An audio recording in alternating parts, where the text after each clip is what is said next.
সাংবাদিকদের বিরুদ্ধে মিথ্যা মামলার প্রতিবাদে আজকের এই দিনে এখানে দাঁড়াবো, সেটা আমরা আমাদের মাথায় ছিল না, কল্পনাও ছিল না। তো আমরা তখন স্বৈরাচার বিরোধী হাসিনার বিরুদ্ধে এখানে আমরা দাঁড়াতাম।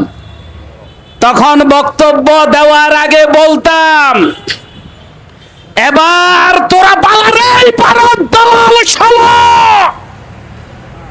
আর কতকাল খাইবি তোরা বাংলাদেশের টাকা রে, ব্যাংক বিভাগের টাকা, এবার তোরা ফালা।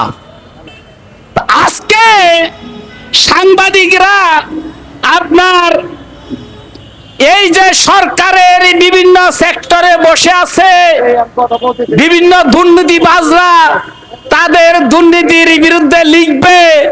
স্বাভাবিকত বাংলাদেশ যাতে বাংলাদেশের উন্নয়ন, আজকের বিএনপির সরকারের উন্নয়ন, বিএনপি সরকার যাতে দুর্নীতি মুক্ত সরকার থাকে, সে ব্যাপারে সাংবাদিকরা আপনার দুর্নীতির বিরুদ্ধে লিখবে সরকারকে সঠিক পথ দেখানোর জন্য। তা যদি লিখতে গিয়ে সাংবাদিক গ্রেপ্তার হয়, তাহলে তো আমাদেরকে আপনার মিথ্যা মামলা দিয়ে থামানো যাবে, আমাদের কি দমানো যাবে? লেখা লিখতে থাকবো, লেখা বন্ধ হবে না। তোমরা সরকারের বিভিন্ন চেয়ারে বসে এই বাংলাদেশের সমস্ত টাকা অর্থনীতি ধ্বংস করে দিয়েছ।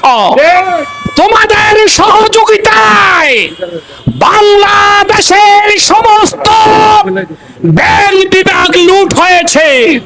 কোন সাধারণ সিভিলিয়ান, কোন সাধারণ মানুষ বাংলাদেশ ব্যাংকের টাকা আপনার বাহিরে পাচার করেছে, এটার কোনো সুযোগ নেই। এই সুযোগ কে করে দিয়েছে? বাংলাদেশ ব্যাংকের টাকা বাইরে পাচারের সুযোগ কে করে দিয়েছে? গভর্নমেন্টের সেক্টরে যারা বসে আছে চেয়ারে, তারা করে দিয়েছে। আজকে ফায়ার সার্ভিসের ব্রিগেডিয়ার জাহিদ কামাল সাহেবকে আমি শ্রদ্ধা সহিত বলতেছি, সম্মান জানিয়ে বলছি, আপনি তো সাংবাদিককে মিথ্যা মামলা দিয়ে দমন করতে গিয়ে আপনি আগুন লাগিয়েছেন। আপনি সাংবাদিককে মিথ্যা মামলা দিয়ে আপনি আগুন লাগিয়েছেন।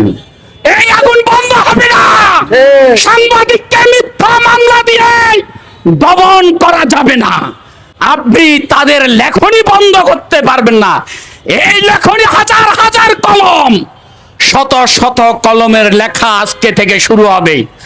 আমাদের আরেক সাংবাদিক নেতা বলেছেন আগামী কালকের মধ্যে শাহবাগ থানার আপনার বলেছেন শাহবাগ থানাকে তাকে গ্রেপ্তার কার্যক্রম বন্ধ করে তাকে অবিলম্বে মুক্তি দেওয়ার জন্য বলেছেন। মুক্তি যদি না দেন, মুক্তি দিলে লেখা হবে যারা দুর্নীতি করতেছে তাদের বিরুদ্ধে, আর মুক্তি না দিলে লেখা হবে। মুক্তি কিভাবে নিতে হয় সাংবাদিক সমাজ জানেন।